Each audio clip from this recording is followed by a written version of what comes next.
예, 하나님의 말씀 출애굽기 1장 1절로 7절 말씀 제가 봉독을 해드리겠습니다.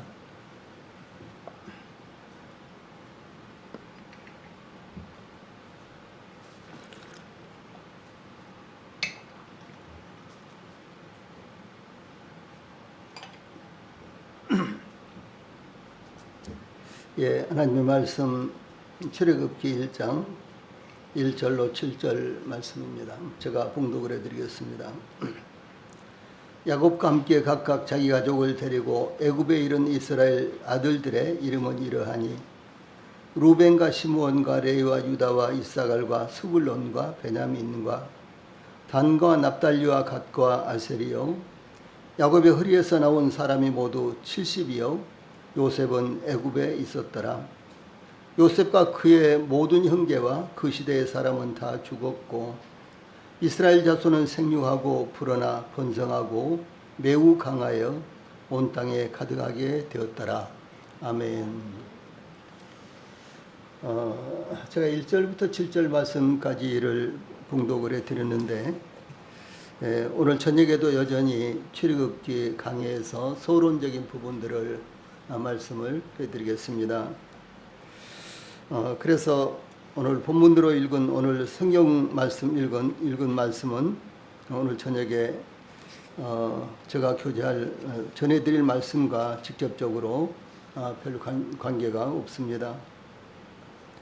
자, 오늘 저녁에는 출애굽기 강의 제가 프린트 내드린 것 가운데 6페이지를 보시겠습니다.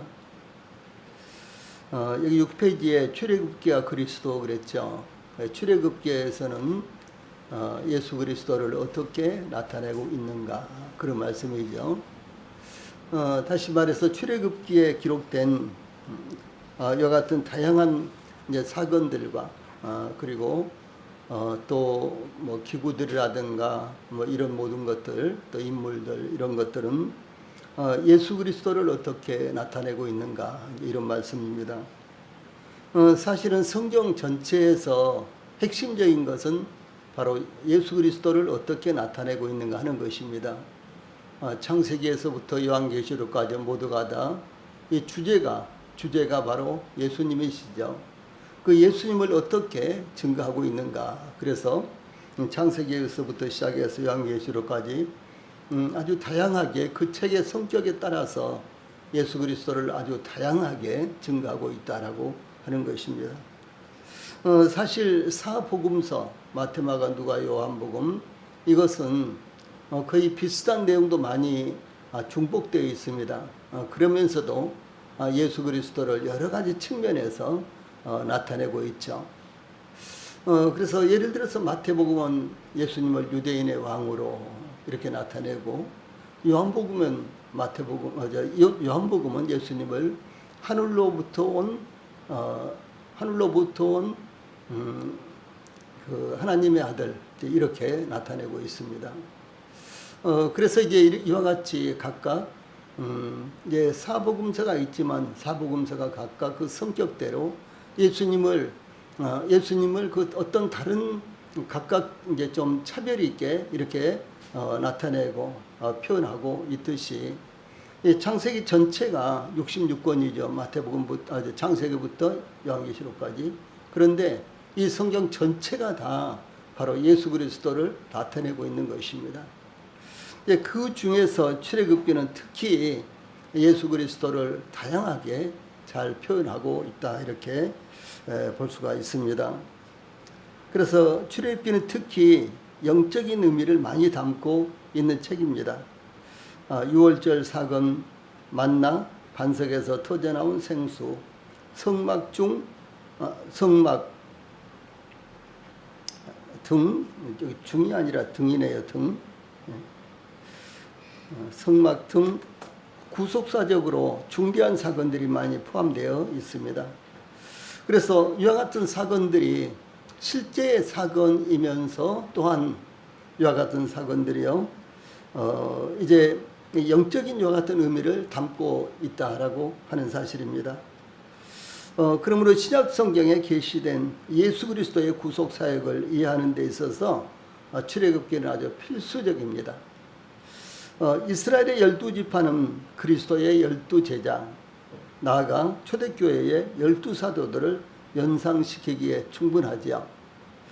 또한 이스라엘의 지도자로 부름을 받아 공적 사역을 시작하기 전 모세의 40년의 위대한 광야의 연단 기간은 그리스도께서 공생의 전 광야에서 40일 동안 금식하며 기도하신 모습을 비춰주고 있습니다. 또한 출애굽을 앞두고 애굽에 부어졌던 많은 재앙들은 예수님께서 택한 백성을 사탄의 사슬에서 해방시키기 위해 베푸셨던 많은 이적의 예표들이었습니다. 예수님께서 지상에 계실 지상생애 가운데, 그러니까 공생애 가운데서 많은 기적과 이적을 행하셨죠. 심지어 복음서에 보면 각색 병자들을, 이런 말씀이 많이 나와요. 무슨 말씀인지 아시죠? 각색 병자들. 예, 여러 가지 다양한 형태의 병자들을, 그 병자들이 예수님 앞에 나왔을 때 예수님께서 그 병자들을 다 고쳐주셨다라고 하는 것이며, 이 각색 병자, 문둥병, 무슨 병, 이렇게 장님, 이렇게 이런 병 이름이 아니고, 각색병이라는 것은 다양한 형태의 병자들을 가리켜서 이 각색 병자들 이렇게 이제 말씀하고 있습니다. 그런데 이와 같은 표현들이 많이 나오죠. 예, 그래서 그 예수님께서 이와 같이 각색 병자들, 그리고 또 기록된 병명들이 또 많이 나오는데, 이런 병자들을 고친 것은 바로 그들을 그 병으로부터 해방시키시고, 그래서 그들이 구원받는 이와 같은 장면을 묘사하고 있듯이, 이 출애굽기 초기에 나오는 그러니까 하나님께서 모세를 통해서 애굽에서, 혹은 바로 앞에서, 애굽왕 바로 앞에서 베푸셨던 이와 같은 기적과 이적은 바로 이스라엘 백성들을 애굽의 포로에서, 애굽의 노예에서 해방시키기 위한 하나님의 놀라운 이적이었다라고 하는 것을 말하는 것입니다. 이와 같은 관련이 있다라고 하는 것이죠. 한편 출애굽을 이루기 위해서 일어났던 유월절 사건은 가장 뚜렷하게 그리스도를 나타냈던 것입니다. 즉 유월절 어린 양은 십자가에서 위에서 피 흘리신 그리스도의 모형입니다. 이 신약 성경은 고린도전서 5장 7절에 거기 성경 말씀을 인용하지 않았는데, 여기 보면 그리스도께서 유월절 어린 양 이렇게 묘사가 되어 있습니다. 그래서 그 사실을 정확하게 증거하고 있는데, 이와 같이 아주 깊은 연관성이 있는 것입니다. 그래서 유월절 그 어린 양, 그래서 어린 양, 1년 된 어린 양을 잡아서 그 피를 문설주와 임방에 바르고 그랬죠.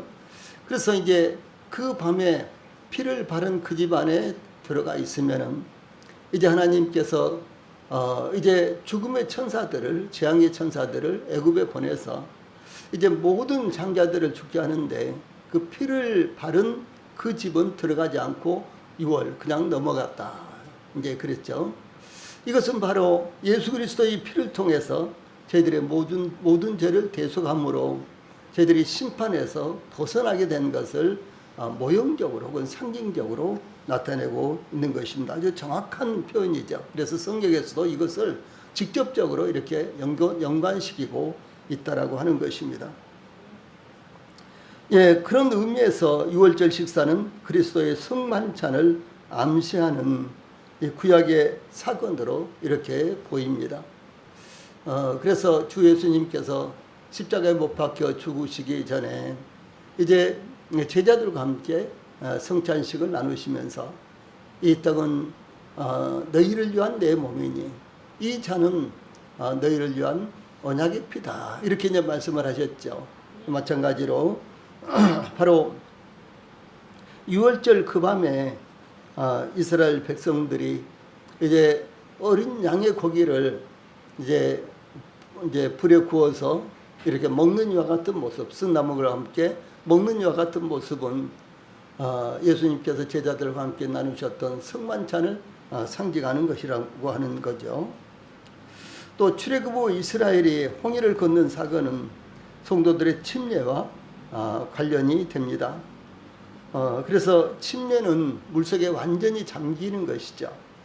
이와 마찬가지로 이스라엘 백성들이 물을 이제 저벅저벅 이렇게 이제 뭐 혹은 이제 발등까지 뭐 차는 물을, 아니면은 또 허벅지까지 차는 물을, 혹은 또 이게 목까지 차오는 물을 저벅저벅 거리면서 이렇게 갔다든가 또 헤엄쳐서 홍해를 건넜다든가 그런 것이 아니라 홍해가 완전히 열리고, 그리고 이스라엘 백성들은 그 홍해를 마치 마른 땅을 걷는 것처럼 통과했다라고 하는 것이죠. 그래서 이것은 침례의 아주 전형적인 이와 같은 상징적인 이와 같은 모습입니다. 또 뿐만 아니라 이스라엘이 광야에서 공급받았던 만나, 그래 출애굽기에 보면은 이제 만나가 최초로 내리는 장면이 나타나죠. 이것은 이제 믿는 자들의 영원한 생명의 떡이 되시는 그리스도의 몸을 상징하는 것입니다. 그래서 주 예수님께서 나는 생명의 떡이다 이렇게 말씀하셨죠. 생명의 양식이다 이런 말씀이죠. 그래서 우리가 주 예수님을 먹으면은 영원히 사는 것입니다. 그러니까 먹는다 혹은 피를 마신다 이런 것은 다 예수 그리스도를 마음에 믿는다 이제 그런 표현이죠.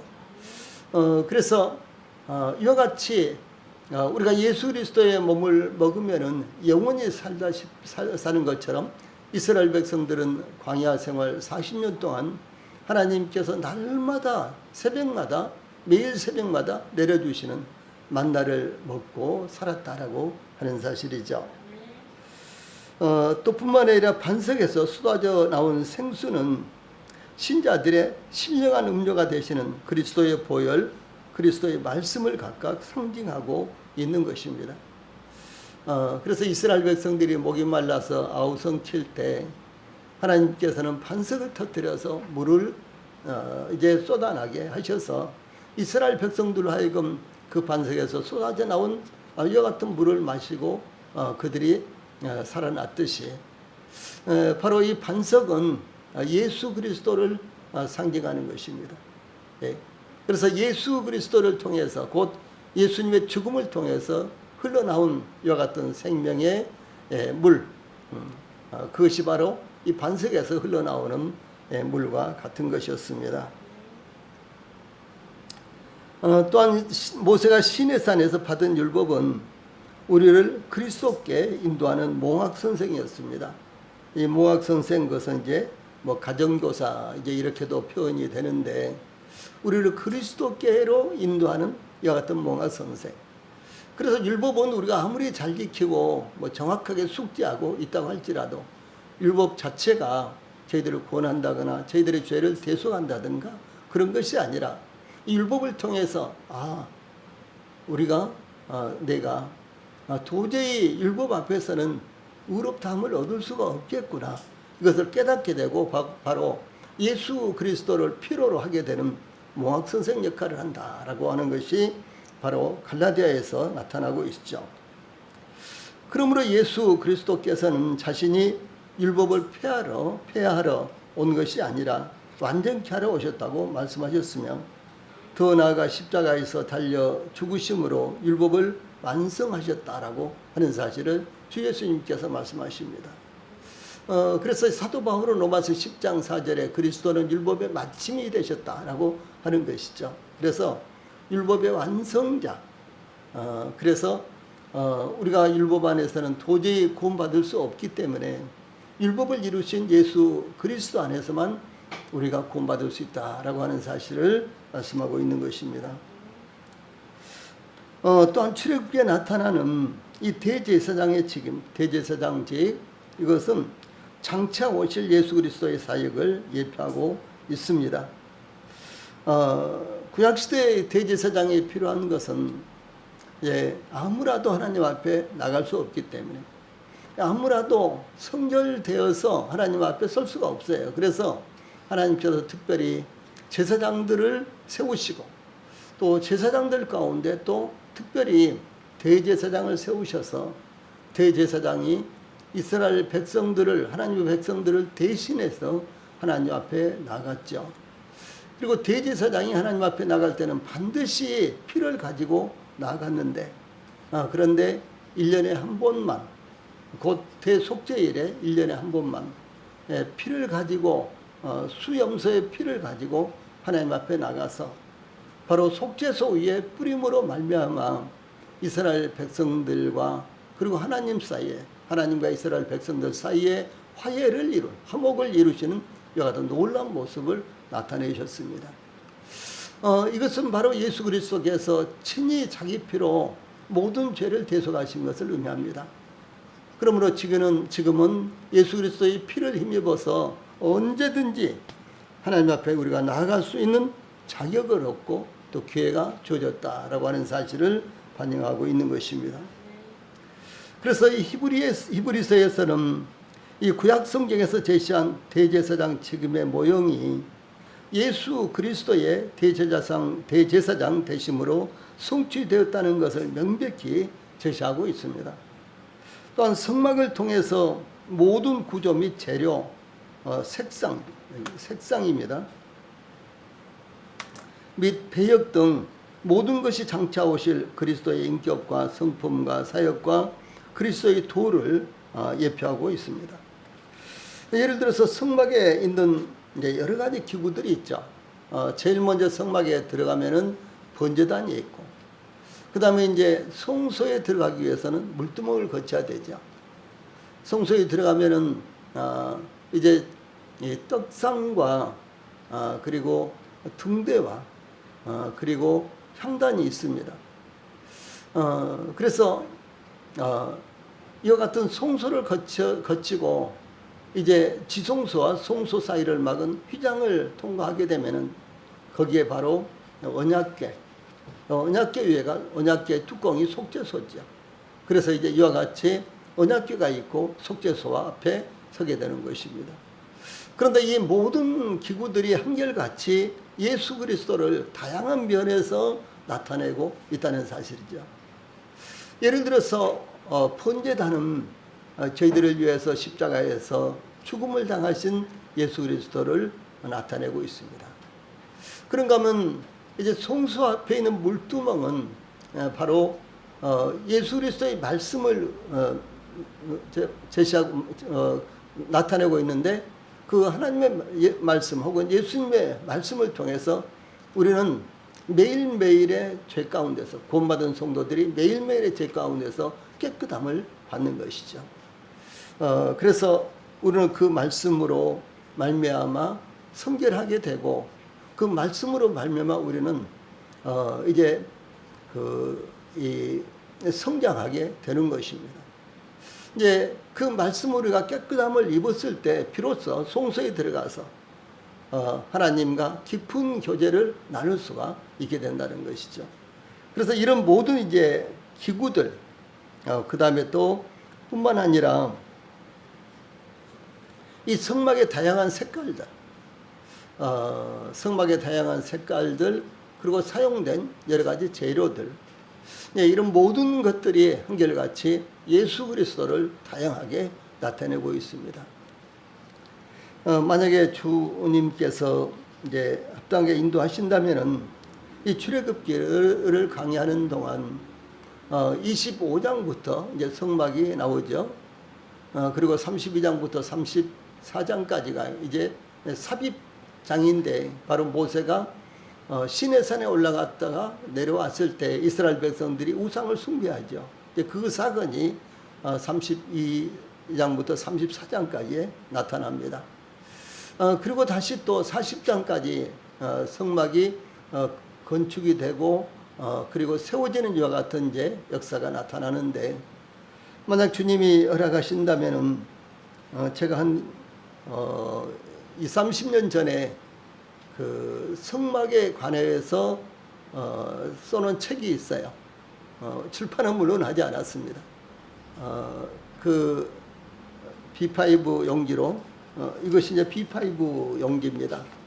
B5 용기로 한 500페이지 정도 되는 이와 같은 이제 책인데, 그 책을 가지고 공부를 하면은 아마 우리 성도들이 또 잊어버려도 그 책을 보고 아, 그때 이런 말씀 하셨지 하면서 또 그 책을 보고 다시 또 공부도 할 수가 있고, 뭐 이래도 괜찮겠다. 제가 이제 이런 생각을 해봤거든요.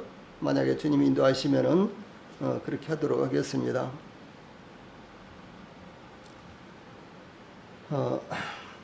그래서 이와 같이 이 성막의 모든 이제 기구에서부터 시작해서 성막의 이와 같은 색상, 그리고 성막의 재료, 또 성막의 모양, 이런 모든 것들이 바로 예수 그리스도를 의미한다라고 하는 것이죠.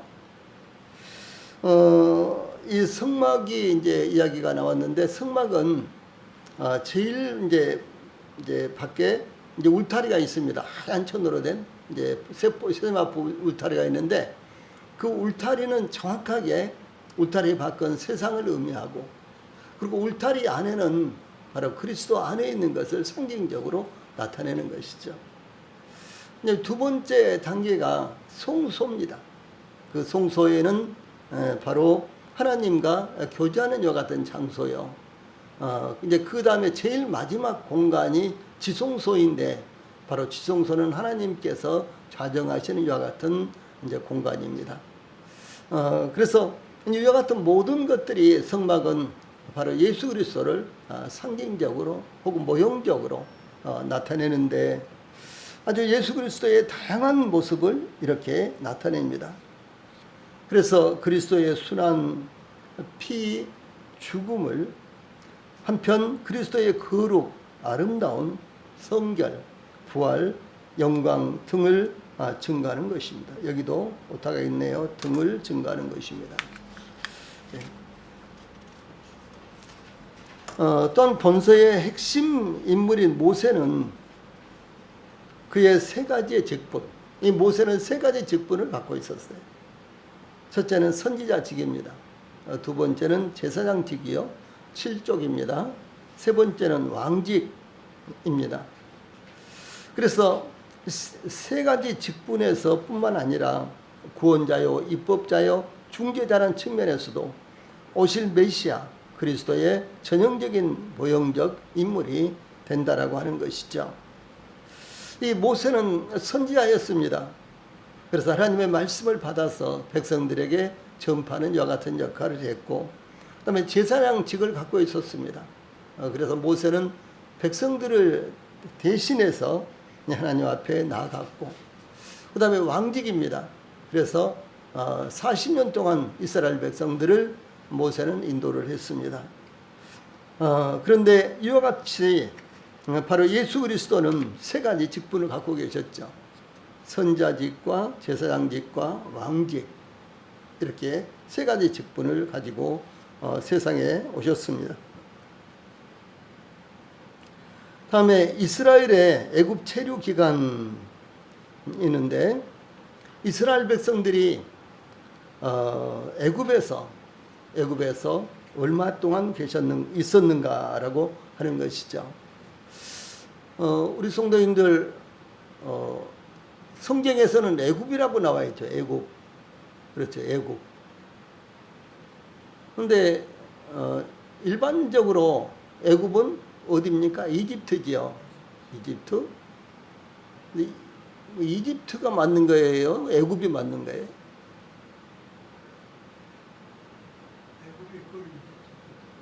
다 맞겠죠. 예, 그런데 이제 애굽은 구약 성경 히브리어로 되어 있는 것을 우리말로 쓰면은 애굽이 됩니다. 예. 그것을 영어로 쓰면 이집트예요. 같은 거예요. 그러니까. 예.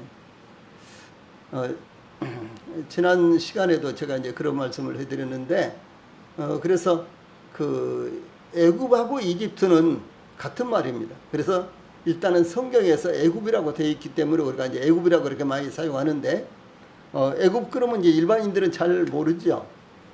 그런데 구약 성경 히브리어로 애굽이라고 이렇게 되어 있어요. 그래서 그것을 그대로 우리말로 쓰면은 애굽이 되고, 그것을 영어로 번역을 할 때는 이집트로 번역을 했는데, 이제 우리말로 또 이집트, 애굽이나 이집트나 같은 말입니다. 똑같은 말입니다. 그래서 이스라엘 백성들이 애굽에 체류를 했는데 얼마 동안이나 체류를 했는가? 곧 이제 요셉이 이제 애굽의 총리가 되어서 9년째 되었을 때, 그러니까 7년 동안의 풍년이 지나고 그 다음에 7년 동안의 흉년이 시작되죠. 그런데 그 흉년 2년 차에 이제 그 요셉의 형제들, 야곱의 아들들이 양식을, 애굽에는 양식이 풍족하다더라, 이런 말을 듣고 양식을 사기 위해서 애굽에 내려왔다가 그 다음에 올라갔다 다시 두 번째 이제 내려와서 이제 요셉인 것을 이제 알게 되죠. 그리고 이제 그 형제들이 다시 가나안 땅으로 올라가서 이제 아버지 이제 야곱을 모시고 그 야곱의 모든 자녀들이 이제 애굽으로 이렇게 이주를 하죠. 그때 이제 70명 혹은 75명이었다, 이제 이렇게 성경은 말씀하고 있습니다. 이제 그때부터 시작해서 이스라엘 백성들이 6월절에 이제 모세의 인도로 애굽에서 해방이 되죠. 근데 그 기간이 얼마였느냐라고 하는 것이죠. 우리가 보는 이제 성경에서는 400년 혹은 430년 이렇게 이제 좀 다양하게 나타납니다. 그랬을 때 그럼 어떤 것이 맞는가? 우리가 이제 이런 생각을 하게 되죠. 이제 이 부분에 대해서 여기 지금 말씀하고 있는 것입니다. 그래서 이스라엘의 조상 아브라함과 이삭을 이어서 가나안에 거주하던 야곱이 요셉의 초청을 받아서, 그리고 하나님께서 허락하셔서 모든 가족들을 거느리고 애굽으로 내려가므로 출애굽은 이미 예고되어 있었습니다. 그러니까 이 야곱이 그 자녀들을 모두 데리고 애굽으로 내려갈 때 하나님께서 이제 내 자녀들이 다시 올라오도록 하겠다라고 이렇게 약속해 주셨어요. 그래서 이미 애굽으로 내려갈 때 출애굽은 예고가 되어 있는 일이었다라고 하는 사실이죠. 그러면 애굽으로 내려간 이스라엘 백성들이 출애굽하기까지 얼마 동안 애굽에 체류하였을까 하는 문제입니다. 이 기간에 관해서요, 전통적으로 강력한 두 가지 견해가 있는데 그 기간을 430년으로 보는 견해와 215년으로 보는 견해가 있습니다. 215년 더하기 215년은 몇 년입니까?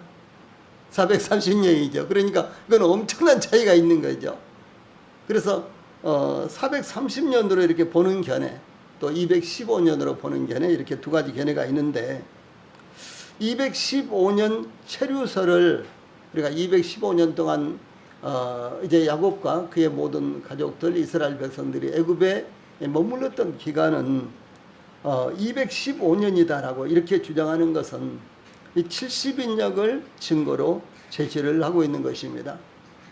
70인역이 무엇인지 이제 아시죠, 다들? 70인역은 다시 한번 말씀드릴게요.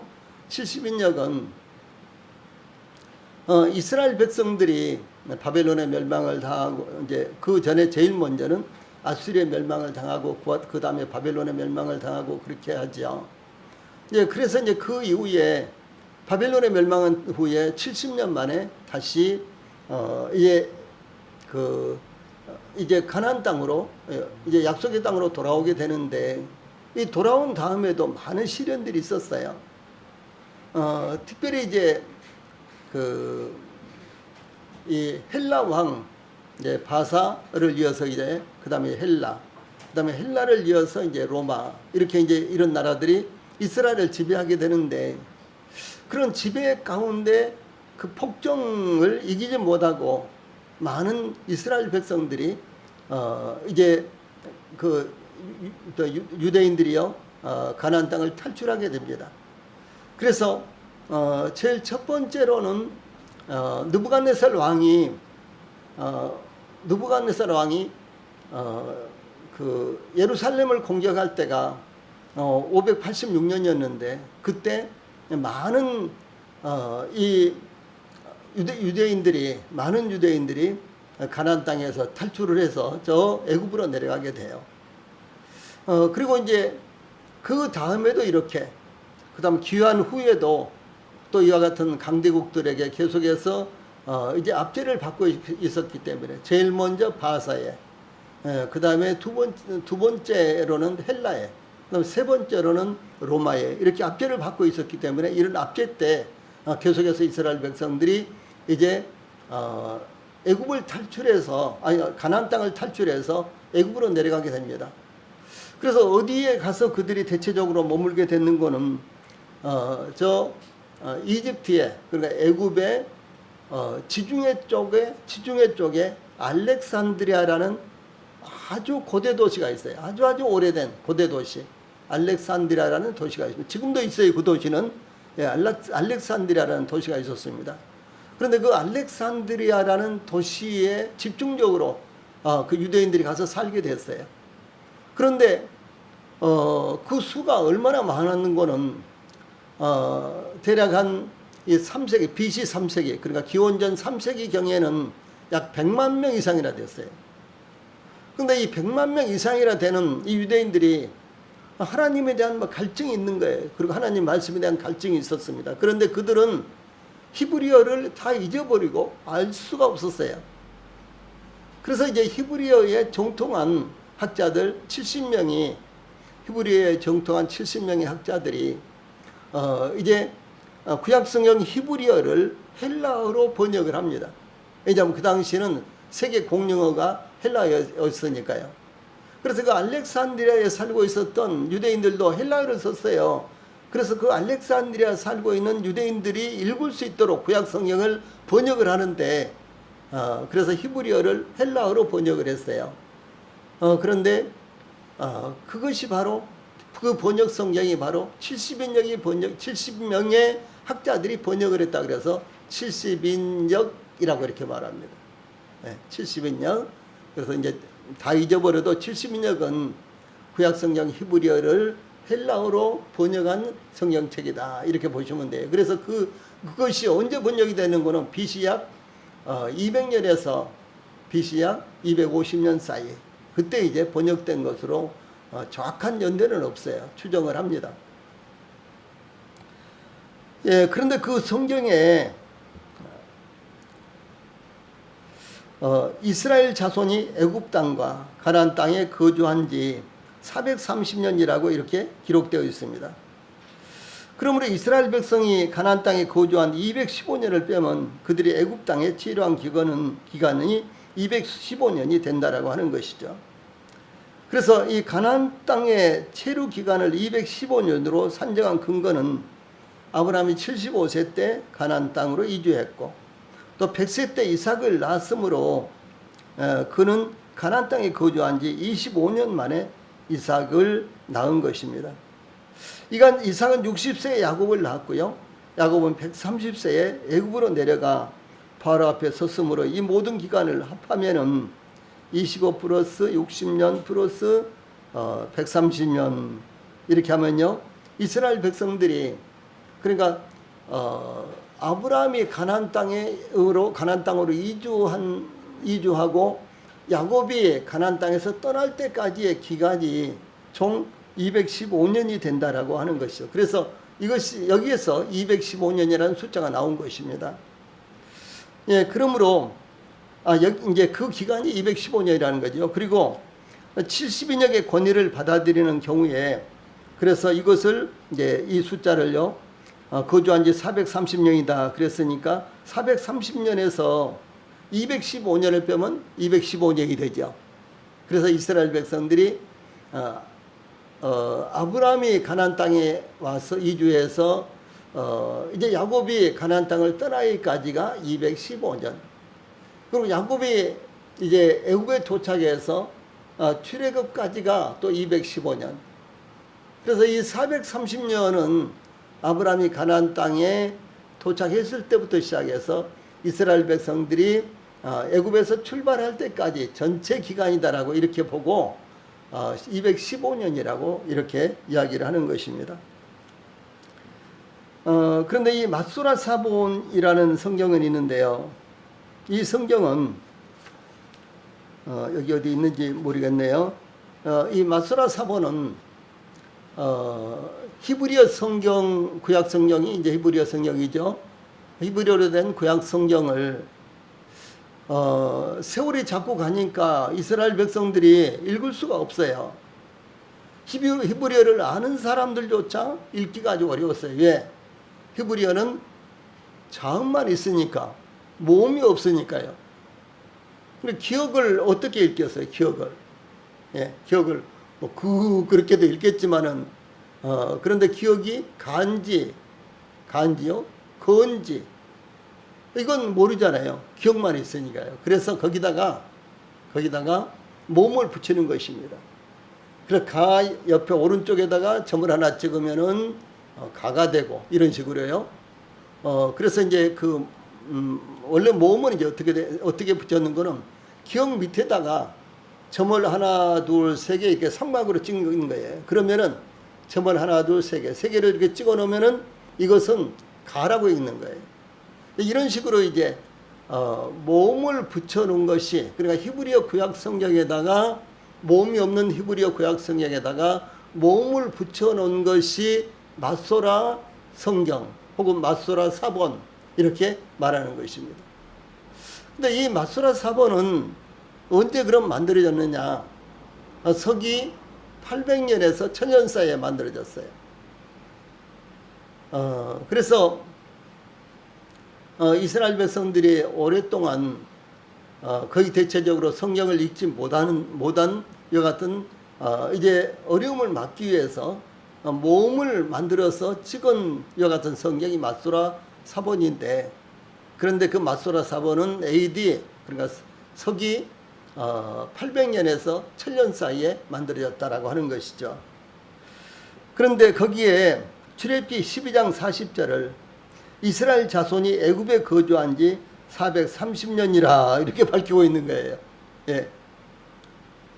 그리고 또 출애굽기 12장 41절에 430년을 마치는 그날에 이렇게요. 출애굽기 12장 40절과 41절에 430년이라는 말씀이 두 번이나 거기에 나옵니다. 예, 그래서 애굽에서의 기간을 명백히 이렇게 제시되고 있는데, 이것은 이제 그 다음에 수리아역이라든가 벌겐역이라든가 모든 영어 성경과 한글 개역 성경도 이것을 따르고 있기 때문에 우리가 이스라엘 백성들이 애굽에 머문 시간이 430년이다 이렇게 이제 일반적으로 말하는 거예요. 그래서 이제 이것은 전혀 틀린 말은 아닙니다. 그런데 성경을 이렇게 이제 번역하는 과정 가운데서 혹은 또 성경을 사본으로 만드는 과정 가운데서 나오는 이와 같은 이제 문제점들이에요. 이제 그 이상은 우리가 이제 알 수가 없습니다. 이렇게 되어 있다라고 하는 것입니다. 그 다음에 이제 그 출애굽기 연대가 있는데 이것은 굉장히 아주 난해한 것입니다. 그래서 출애굽이 언제 이루어졌을까? 이걸 제가 대충 설명을 하고 오늘은 마치겠습니다. 예, 출애굽기는 이스라엘이 출애굽하던 당시에 바로의 이름이나 이스라엘 압지하던 바로의 이름도 제시하지 않고 있습니다. 그래서 출애굽의 이 어마어마한 역사, 그리고 이 모세가 태어나서 궁중에서 이 바로의 딸의 아들로서 이렇게 성장을 하지 않습니까? 근데 이건 굉장히 큰 사건인데, 이런 사건이 이집트, 애굽의 역사에서는 전혀 없어요. 출애굽이 얼마나 놀라운 역사예요. 그래서 출애굽기 이제 12장에서 출애굽을 하고 그 다음에 출애굽기 이제 14장 가면은 애굽왕 바로가 그때 이제 애굽왕 바로가요 아멘호테 2세라는 아주 굉장히 강력한 왕이에요. 그런데 이 강력한 왕이 병거를 600대를 동원하고 그 다음에 모든 기병들을 동원해서 출애굽한 이스라엘을 추격을 하지요. 그러니까 이것은 어떤 전쟁, 어떤 그 당시에 이 왕은요, 아주 많은 이방까지 막 원정을 가서 많은 나라를 공격을 하고 많은 나라를 이렇게 정복을 했어요. 그러니까 엄청난 이와 같은 역사를 애굽의 모든 병거 600대, 애굽의 모든 기병들을 다 동원해서 250 내지 300이나 되는 이스라엘 백성들을 추격을 해가잖아요. 근데 그 결과는 어떻게 됐어요? 홍해에서 다 빠뜨려서 죽어버렸죠. 다 죽어버렸죠. 예. 그런데 이것은 애굽의 역사로 봐서는 대실패의 역사예요. 그런데 애굽의 역사에서는요, 자기들이 실패하고 잘못한 것은 전혀 기록을 하지 않습니다. 현대사회도 그런 것들이 많이 있어요. 그래서 예를 들어서 우리가 잘못한 것은 그냥 조금만 반줄만 이렇게 이제 이야기를 하고, 잘한 것은 그냥 한 장 다 이렇게 기록을 하고 뭐 이렇게 하죠. 예를 들어서 일본도 그 이순신 장군과의 해전이 아주 여러 번 있었잖아요. 그런데 계속해서 이제 공방이 많이 벌어졌죠. 대체적으로 이제 우리 이순신이 승리를 하고 마지막에 이제 대승리를 하죠. 그런데 이제 이와 같은 내용이요, 일본 역사에 아주 조그만 기록되어 있습니다. 이 대망이라는 이것은 그 역사 소설인데, 대망이라는 일본 역사를, 일본 이 전쟁, 그러니까 이 전국 시대부터 시작해서 개화 때까지 일본 역사를 이렇게 기록한 아주 장편 역사 소설이 있는데 모두 다 16권으로 기록이 되어 있습니다. 그리고 아주 방대하지요. 내용이 16권이면 이 정도 됩니다. 네, 그런 역사책 보면요, 거기에 이순신 장군이 나와요.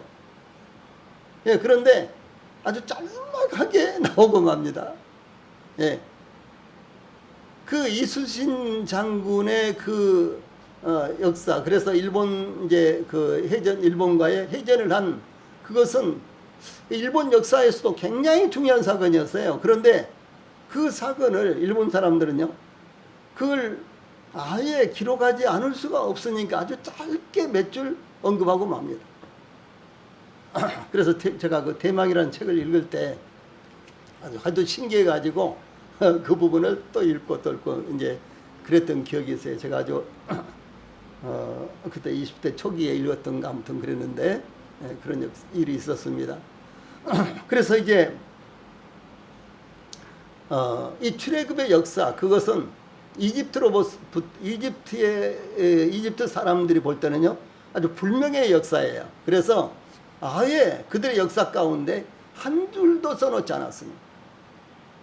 아예 삭제했어요. 그런데 이런 것은 그 당시에 이제 유럽이라든가 중동이라든가 이런 대부분들의 나라에서 취하던 그런 방식이었습니다. 그리고 예를 들어서 그 이스라엘이라는 조그마한 나라, 유럽 전체로 봤을 때 아주 적은 나라잖아요. 뭐 바벨론이라든가 그 앞에는 이제 아수르가 제일 먼저 있었죠. 아수르 제국. 아수르 제국은요, 제국은 역사상 가장 큰 제국이었습니다. 예. 그런데 이 아수르가 모든 세계를 다 평정을 했는데, 그런데 남왕국 유다만은 평정을 못했어요. 남왕국 유다 보세요.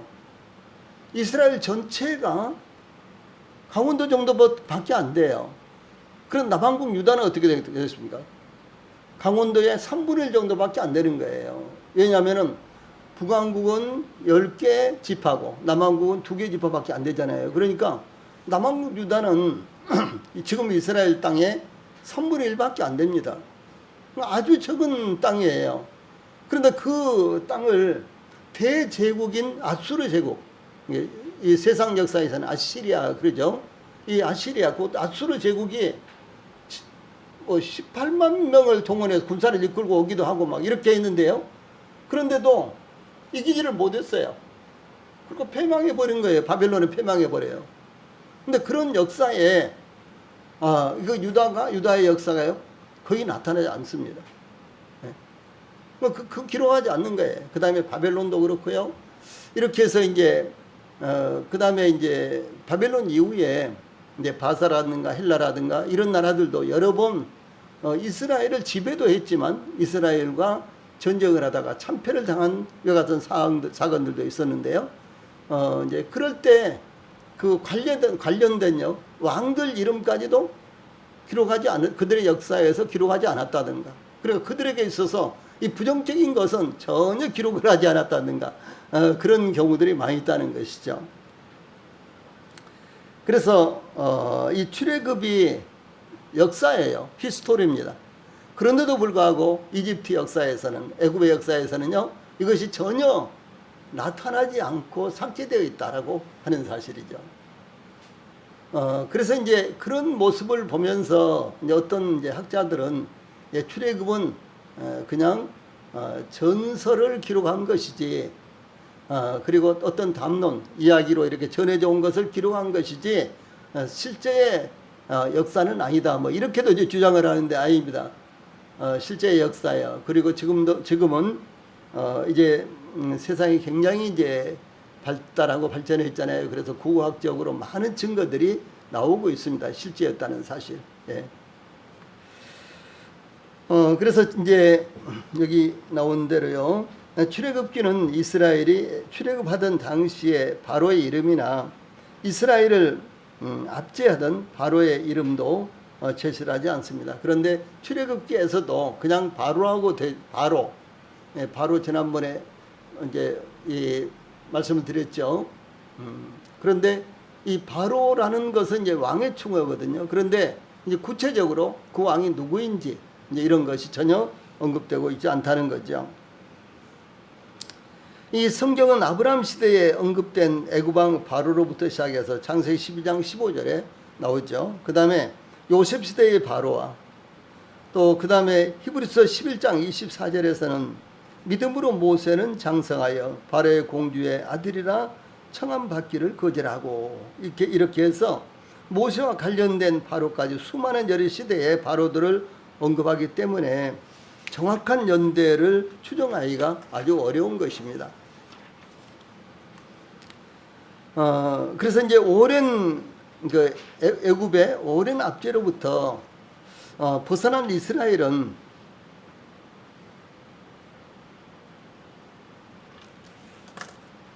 마침내 해방되어 출애굽이 이루어지게 되었고 가나안 정복 전쟁을 통해서 하나님께서 약속하신 대로 가나안 땅을 기업으로 차지하게 되었습니다. 그러므로 애굽의 압제로부터 벗어난 즉 이 출애굽의 시점이 언제인가에 대해서요 두 가지 견해가 있습니다. 그중 한 견해는 출애굽은 18왕조 이 바로 그 왕조 바로들 하에서 일어났다고 하고요. 또 다른 견해는 19왕조 시 일어났다는 것입니다. 그래서 이제 출애굽기 1장 8절에서 요셉을 알지 못하는 새 왕 이렇게 언급이 되어 있는데요. 이제 이 말씀은 이제 나중에 출애굽기를 이제 1장 1절부터 강의를 하기 시작해서 제가 두 번째 시간에 아주 자세하게 이 부분에 대해서 설명을 해드릴 것입니다. 이 새 왕이라는 것이 새 왕, 새로운 왕 그런 말이죠. 이 새로운 왕이 누구인지 이제 이것을 자세하게 언급해 드릴 것입니다. 그런데 이제 요셉을 알지 못하는 새 왕을 언급하는데 그때 이스라엘을 압제하기 시작했던 것으로 이 모세는 그의 통치 시대에 태어나서 이제 이런 이제 기록이 성경에 있습니다. 그러나 이런 기록들은 연대를 측정하기가 어렵습니다. 그래서 왜냐하면은 18조 왕들이나 19조 왕들은 요셉을 알지 못하기 때문입니다. 그리고 이제 그때 제가 이제 이제 출애굽기 이제 강의를 본격적으로 시작을 해서 두 번째 시간에 이 왕조라는 것이 무엇이고 그다음에 애굽에서 이 왕조는 또 무엇인가 이제 이런 것들을 말씀을 드릴 거예요.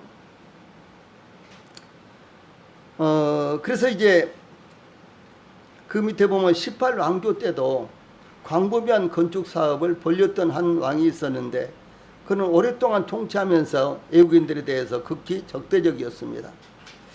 그래서 그는 람셋 2세보다 더 잔인했는데 툰모세 이렇게 툰모세 3세 인데 출애굽은 그의 후계자 아멘호테 2세 치하에서 일어났을 가능성이 있습니다. 나일강에서 발견된 아기를 불쌍히 여긴 공주는 왕비 하셉투스라고 하는데 이 하셉투스가 실제로 애굽 역사에서는요 그 후에 왕이 돼요. 공주였는데. 그러니까 만약에 이 모세가 하나님의 부르심을 받지 않고 그냥 애굽에 그대로 있었다면 나중에는 틀림없이 애굽의 왕이 될 수도 있는 그런 위치까지 있었다는 것이죠. 그 당시에는 뭐 남의 아이를 데려다가 길렀느냐 이건 아무 문제가 안 되는 거예요. 오히려 뭐 로마 시대에도 양자로 삼은 이와 같은 이제 아들이 그 원래 신부는 이 천민이었지만 그러나 어떤 이제 귀족의 아들로 입적이 되어서 그래서 이제 잘 자라서 나중에는 귀족의 그 후계자로 세워진다든가 그런 역사도 많이 있습니다. 그래서 이제 모세는 충분히 이제 바로의 애굽의 바로가 될 수 있는 이와 같은 위치였는데 하나님의 부르심을 받아서 그 애굽의 그 모든 것들을 그 호화롭고 영광스러운 모든 것들을 버리고 하나님의 백성들과 함께 고난 받기를 원했다는 사실이죠. 참 얼마나 아름답고 그렇습니까? 이제 그 다음에 이제 여기 많이 쭉 있는데 그 요세푸스 여기 나오죠. 요세푸스 여기 8페이지 중하부 하단에 요세푸스라는 말씀이 나오죠. 요세푸스는 BC 3세기 어간에 생존했던 애굽의 역사가 마네토의 이야기를 제시해 줍니다. 애굽의 왕 아멘호텝은 자신을 대항하고 예루살렘과 동맹을 체결한 수많은 애굽인 문둥병자들을 패배시키고 추방했다라고 하는 것입니다. 이 요세푸스에 의하면 마네토는 이 문둥병자들의 지도자에 대해서 저들은 말하기를 자기들에게서 법률들과 조직을 준 제사장 헬리오폴리스에서 왔고 헬리오폴리스의 신 오시리스를 따라 오사르시프라 불렀다. 그리고 그가 이 백성들에게 가입했을 때 자기 이름을 모세로 바꾸었다라고 이렇게 묘사함으로 모세라는 이름을 여기에서 언급을 합니다. 그런데 이제 이런 모든 것들은 여기에 이제 뭐 문둥병자들이 나오잖아요. 근데 이제 이렇게 이방인들을 문둥병자로 본 거죠. 전부 다 문둥병자 나라가 있었던 게 아니고요. 이제 이런 등등의 이제 아주 다양한 역사에서 조금씩 나타나고요. 그다음에 이제 결정적으로는 이제 9쪽 보세요. 9쪽.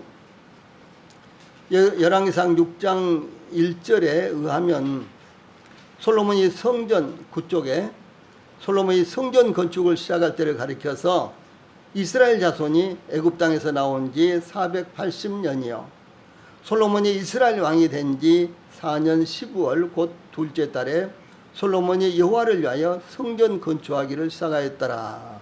이 말씀에서 이 솔로몬이 이스라엘 왕이 된 지 4년이라는 말씀은 이스라엘 역사에 의하면은 솔로몬은 BC 969년에 왕위의 주기였습니다.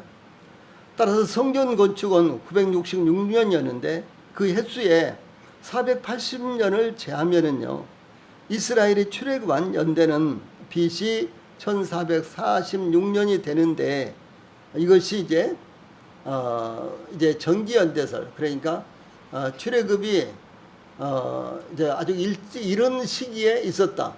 아니면 아니다 한 200년 후에 있었다. 이제 이런데 아주 이런 시기에 있었다라고 하는 이와 같은 이제 견해에 뒷받침이 되는 말씀입니다. 그래서 출애굽이 언제였느냐?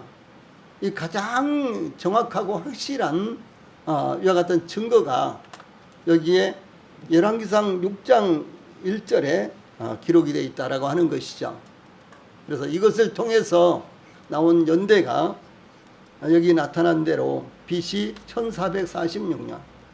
그리고 출애굽이 언제 됐느냐? 그러면 일반적으로요. 대부분의 참고서라든가 대부분의 성경에서는 1446년 이렇게 되어 있습니다. 이것이 정설입니다.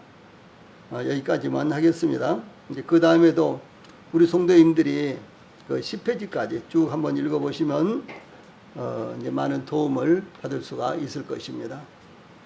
네, 기도하시고 마치겠습니다.